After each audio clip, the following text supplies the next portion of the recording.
Bonjour à toutes et à tous, bienvenue sur Valinfo, très heureux de vous retrouver pour cette émission spéciale enregistrée depuis l'association Homogène du Mans et je reçois un premier invité, Florian Poupon, bonjour. Bonjour. Merci beaucoup d'être avec nous, vous êtes le président de cette association Homogène, donc située au Mans, je le disais.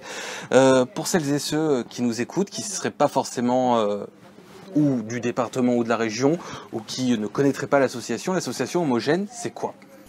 Alors, l'association Homogène, c'est le centre LGBTI+ du Mans. LGBT, lesbiens, gays, bi, trans. Du Mans, on va lutter contre les discriminations et amener un regard différent sur la différence dans la société. L'association existe depuis 1996 et elle est implantée en plein cœur du Mans, sur la place des Comptes du Maine. Elle va avoir 25 ans. Alors la spécificité de notre territoire, l'une des spécificités, c'est qu'on est aussi en milieu rural. La Sarthe est un département rural et donc les luttes que vous menez avec votre association, évidemment, sont encore plus importantes. On sait qu'il est plus difficile d'assumer, même si ce mot est pas très beau, mais en tout cas d'annoncer, de vivre sa sexualité, ou une sexualité qui est autre que l'hétérosexualité, et encore plus donc en milieu rural. Est-ce que vous avez vous aussi, j'imagine, des témoignages vous disant combien ça peut être difficile à vivre ? Ah oui, très régulièrement. Effectivement, on a une ligne où les gens peuvent appeler en 09 et effectivement on a des fois des témoignages de personnes qui appellent un peu désespérées parce que vous savez, l'homophobie ça commence aussi, c'est le regard des autres et ça commence par soi et il y a beaucoup de personnes aussi qui sont, on va dire, qui ont honte et qui ont une difficulté. C'est pour ça qu'on parle de fierté au moment de la Pride, parce que en fait, quand on rentre pas dans la norme de la société, on se sent exclu et différent, et le regard des autres peut être très très lourd. Alors le regard des autres, c'est aussi, ça peut aller au-delà du regard des autres. Il y a un rapport qui a été publié par SOS Homophobie, un rapport alarmant. On peut le dire, les chiffres sont à la hausse, 27% de plus d'actes LGBT-phobes par rapport à l'année dernière, donc ça c'était en 2022 par rapport à 2021, soit 184 cas par an, c'est-à-dire pour ceux qui nous écoutent, un cas tous les 2 jours, et notamment 27% d'augmentation aussi des actes transphobes. Est-ce que vous faites vous ici le même constat, c'est-à-dire cette augmentation des actes LGBT-phobes en Sarthe aussi, et est-ce que ces chiffres nationaux vous étonnent ? Alors oui, ils m'étonnent. Oui, on fait ce constat aussi en Sarthe d'augmentation par rapport aux appels qu'on reçoit, par rapport au public qu'on reçoit ici dans les locaux, et effectivement on a une hausse. Alors cette hausse, les chiffres ils parlent beaucoup, mais il faut se rendre compte aussi que il n'y a qu'une personne sur 4, une personne LGBT sur 4 qui va porter plainte, qui va rapporter son agression physique ou verbale. Donc en fait, on peut imaginer que dans la réalité, c'est des chiffres qui sont beaucoup plus élevés que ça. D'accord, pour vous, ils sont sous-évalués. Très clairement, oui. Oui. On a des personnes qui peuvent être isolées dans des villages avec des voisins qui sont malveillants, qui ont peur de la différence, des préjugés qu'ils peuvent avoir et qui vont soit par le vocabulaire, soit physiquement agresser une personne qui en finale sans défense. Donc dans les campagnes, c'est d'autant plus grave. Il y a évidemment cette question des actes LGBT-phobes, on en parlait, puis il y a aussi la question de la réception par les autorités policières, judiciaires de ces actes. Je sais que vous travaillez beaucoup avec notamment la police. On sait aussi que parfois cette prise en charge des plaintes peut être compliquée. Quelle est la situation en Sarthe ? Est-ce que dans ce qu'on vous rapporte, est-ce que la prise en charge se fait suffisamment bien ? Alors oui, tout à fait. On a un lien privilégié avec la police, la gendarmerie et la police nationale du Mans. On est adhérent aussi à l'association FLAG, qui est l'association LGBT de la police nationale. qui était venu dans nos locaux il y a 2 ans, où effectivement on avait créé un point sûr en fait, où les gens peuvent venir expliquer leurs agressions, où on peut les réorienter vers un commissariat. Et effectivement, la police, en Sarthe en tout cas, joue le jeu et sont vraiment très bienveillants. Malheureusement, ils sont aussi dépendants des différentes des preuves qu'il peuvent y avoir. C'est-à-dire que les agressions ou les harcèlements, c'est difficile après de prouver en fait qu'on est victime. On a eu le cas d'une personne qui se faisait taguer la porte et déposer des ordures devant chez elle. Effectivement, on se dit, mais la police, qu'est-ce qu'elle peut faire? On ne peut pas faire grand-chose. Porter plainte, c'est important de le faire, parce que du coup, il y a une trace de ce qui s'est passé. Mais des fois, on est un peu démuni face à ce genre de situation. Et la police aussi, ce qui est tout à fait compréhensible. Alors, une partie de cette lutte contre les discriminations, une grande partie sûrement, passe par l'éducation, par ce travail pédagogique que vous faites, notamment auprès des scolaires. Vous faites des actions auprès des scolaires. Comment ça se passe lorsque vous vous rendez justement dans des collèges, dans des lycées? Comment vous sentez les choses? Comment vous parlez de ces sujets? Et comment justement éviter que ces discriminations qui ont lieu chaque jour puissent, comment éviter qu'elles puissent se reproduire ou en tout cas avoir lieu? Oui, alors effectivement, on a fait 41 interventions au milieu scolaire l'année dernière. Ça représente à peu près 1800 élèves, lycée, collège, CFA. On a aussi des différents centres de formation. Le tout, c'est de montrer que ça existe, que c'est là. Dans homophobie, il y a quand même phobie, c'est la peur. Et effectivement, si on explique les choses aux plus jeunes, on peut permettre de prévenir des actes homophobes. Alors, c'est aussi parfois difficile quand on est victime de parler. Je sais que votre association propose des groupes de parole. Oui, alors c'est pas vraiment un groupe de parole, c'est une cellule d'écoute individuelle et anonyme qui est ouverte tous les jeudis à partir de 17h30.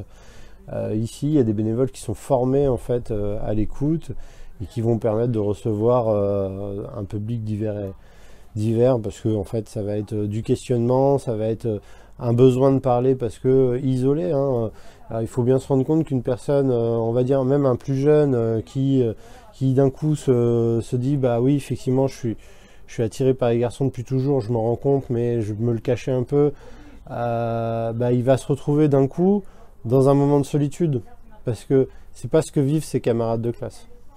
Et le besoin de parler, de s'exprimer, il va se faire ressentir à ce moment-là. Donc vous avez beaucoup de jeunes, c'est ça? Il y a des jeunes, il y a des moins jeunes. Et effectivement, parce que on a des personnes qui sont dans les campagnes isolées, donc forcément ils vont avoir besoin de parler. Ils n'ont pas cette sensibilité aux réseaux sociaux ou à Internet comme peut l'avoir des plus jeunes. Donc tous les cas sont différents, les âges aussi, forcément. On a fêté les 10 ans du mariage pour tous cette année. Oui. En 10 ans de lutte, donc après ce droit reconnu par la loi, quel est le bilan que vous tirez par rapport à ce chiffre un peu symbolique des 10 ans du mariage pour tous? Il y a eu du chemin de fait, il en reste évidemment à faire. Est-ce qu'il y a eu assez de chemin de fait? Est-ce qu'il y a encore beaucoup trop à faire? Alors en fait, sur les 10 ans du mariage, c'est intéressant parce qu'effectivement c'est une grande avancée. Mais on m'a souvent interpellé en me disant oui, ce sont de nouveaux modèles familiaux qui se créent. Mais je ne suis pas d'accord avec ça parce que pour moi, ces modèles familiaux existaient déjà. Le mariage pour tous, c'est une reconnaissance par la société, par l'État, de ces modèles familiaux qui existaient déjà de façon un peu non construite, ça veut dire avec pas la garantie, s'il y a un des époux qui décède, d'avoir la garantie de pouvoir rester dans le logement, d'avoir la continuité de sa vie. Et la reconnaissance par l'État, ça c'est quelque chose qui est très très très important. Maintenant, effectivement, il y a des points de détail sur le projet de loi qui n'ont pas vraiment été abordés, qui ont été mis un peu de côté, comme sur les questions sur les personnes transidentitaires. Mais ça, on va revenir parce qu'on avance encore. Je pense qu'on avait besoin d'abord montrer à la société que le mariage pour tous, c'était pas une décadence. C'était quelque chose qui était sensé, logique et qui venait en aide aux citoyens. Donc 10 ans de mariage pour tous, on l'a dit, et pourtant il faut continuer ce travail parce que la société n'a pas encore avancé, en tout cas pas assez sur toutes ces questions.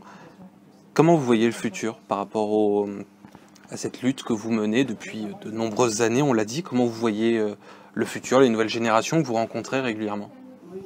Alors, c'est tout un paradoxe parce que effectivement, on a une nouvelle génération qui est particulièrement très ouverte et en même temps plein de préjugés.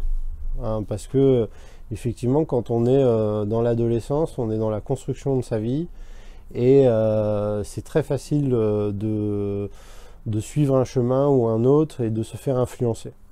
Et très souvent, on remarque que les agresseurs dans les écoles, parce qu'on parle beaucoup de harcèlement scolaire, très souvent, ils ne sont pas seuls, ils sont en groupe. Parce que c'est des groupes qui se forment, ce qui est tout à fait naturel, parce que c'est l'adolescence, on suit le copain, la copine, qui nous dit de faire ci ou faire ça. Et dans le harcèlement scolaire, et c'est là que la mission est très importante, parce que on est en plein dedans. On parle de Lucas en début d'année qui s'est suicidé, mais je parle de Lucas parce qu'il est médiatisé. Mais il y en a, voilà, c'est un symbole. Mais il y en a tellement d'autres. Et nous-mêmes, ici en Sarthe, où on est un département rural, Le Mans n'est pas une mégalopole, on est touché aussi par ça.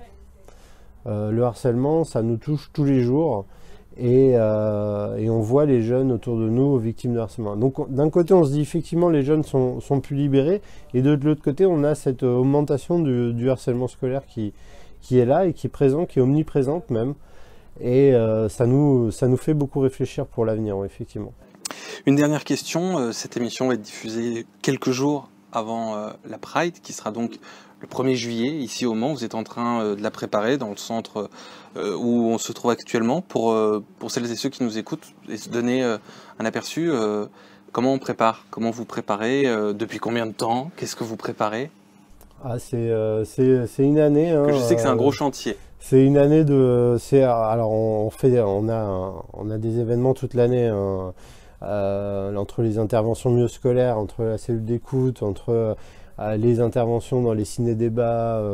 Enfin là, on avait une expo avec l'Institut du Monde Arabe il y a peu, qui était très très intéressante. Mais effectivement, la Pride, c'est vraiment le fil rouge de l'année. On le commence en septembre. Dès qu'elle va être finie, on va commencer celle de l'année d'après. On avait reçu 3000 personnes l'année dernière. Là, on espère encore en recevoir encore plus. L'important, c'est de passer un message, c'est d'être militant. Et ce qui est extrêmement important, et c'est ça des fois que certaines personnes ont du mal à comprendre, c'est que c'est un jour où quelqu'un seul chez lui, qui est différent, qui vit sa sexualité, qui vit son genre de façon différente, peut être celui ou celle qu'il a envie dans la rue.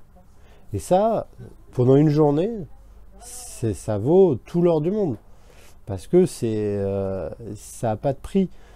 Caché toute l'année, dans son travail, caché toute l'année, dans son appartement, dans son milieu familial, et dans une journée dans l'année, à peut-être qui elle a envie.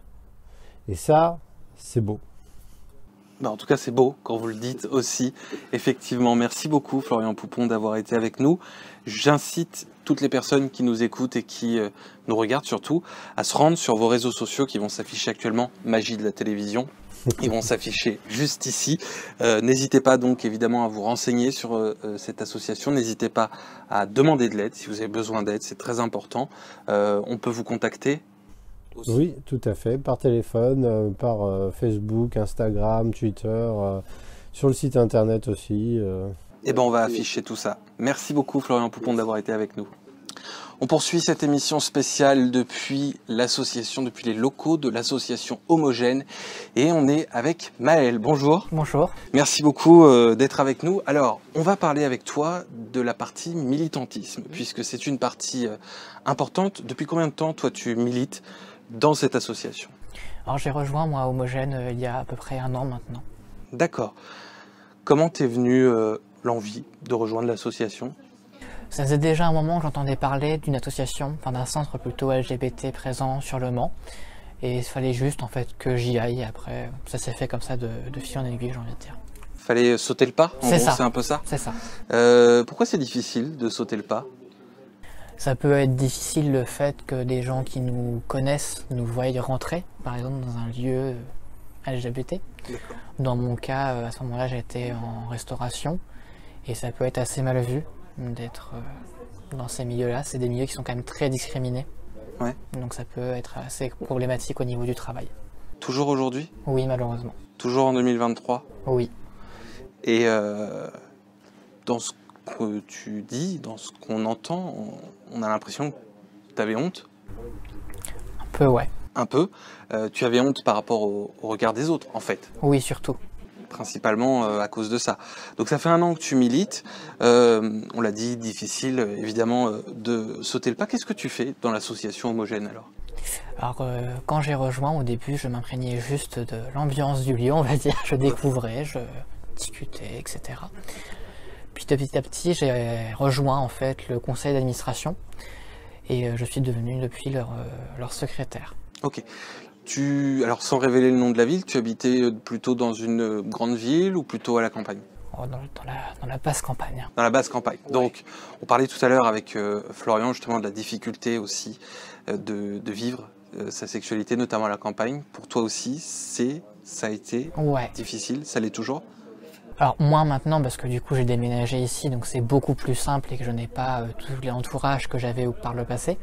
Mais c'est vrai que par le passé, là où j'étais avant, c'était en effet très difficile parce qu'il n'y avait pas un seul centre sur tout le département. D'accord. Et donc on n'avait pas beaucoup de visibilité. On est en 2023, on a parlé de l'évolution des choses, même s'il y a encore beaucoup de travail à faire. Toi, dans l'association, il y a évidemment des personnes avec qui tu discutes. Est-ce que toi aussi, tu entends justement cette difficulté aussi chez eux, et ce qui fait que peut-être tu ne t'es pas senti seul? Alors oui, c'est un des problèmes d'ailleurs qu'on a, c'est que les gens souvent n'osent pas franchir l'entrée en fait du local. Ça arrive assez régulièrement. D'accord. C'est important évidemment d'avoir un centre d'aide s'il y a des personnes qui nous écoutent et qui ressentent aussi justement le besoin de trouver un lieu pour parler, du réconfort peut-être aussi.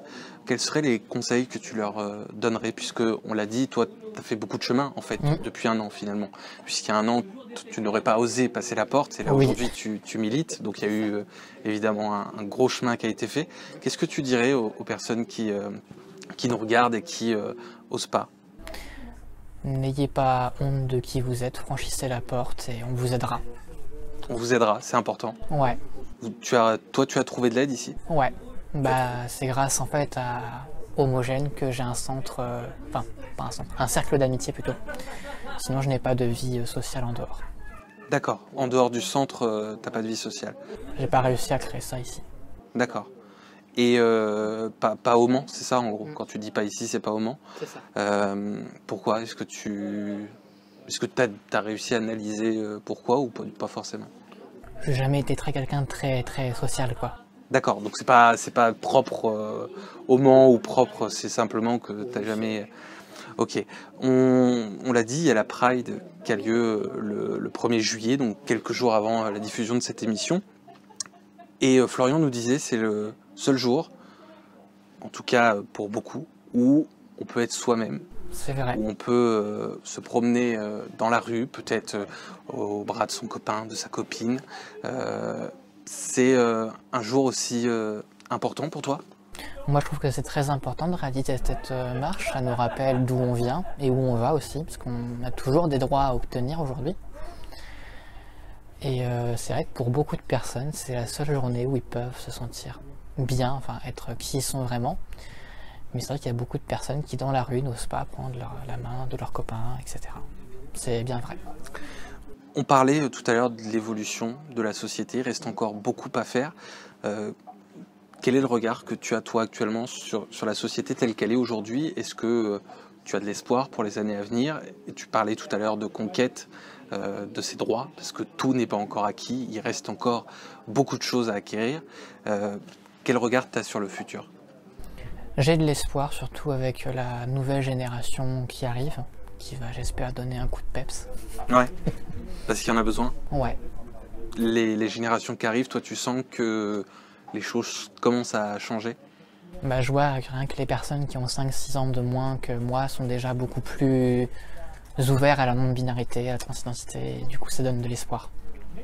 Alors, on parlait justement tout à l'heure avec Florian de la hausse notamment des actes transphobes. On l'a vu, il y a eu des luttes pour le mariage pour tous, c'était il y a 10 ans.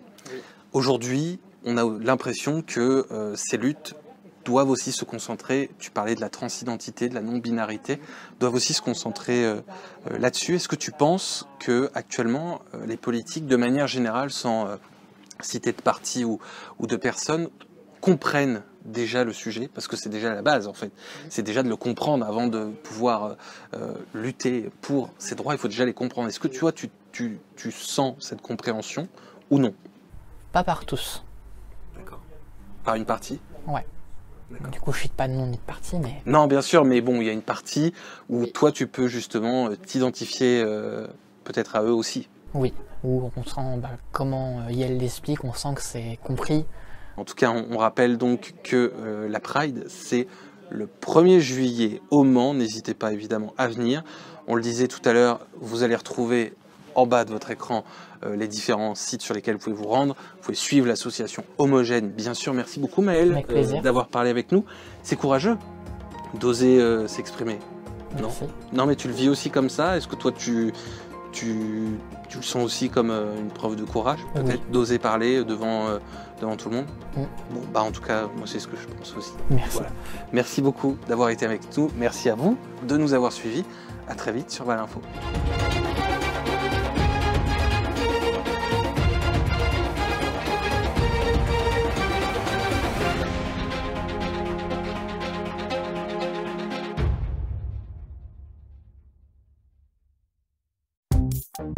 Suivez Valinfo sur les réseaux sociaux. Sur Facebook avec la page Valinfo, sur Twitter et Instagram @ValinfoProd, sur Twitch avec le compte ValinfoProd. Retrouvez toutes les émissions L'Entretien en replay sur notre compte YouTube Valinfo.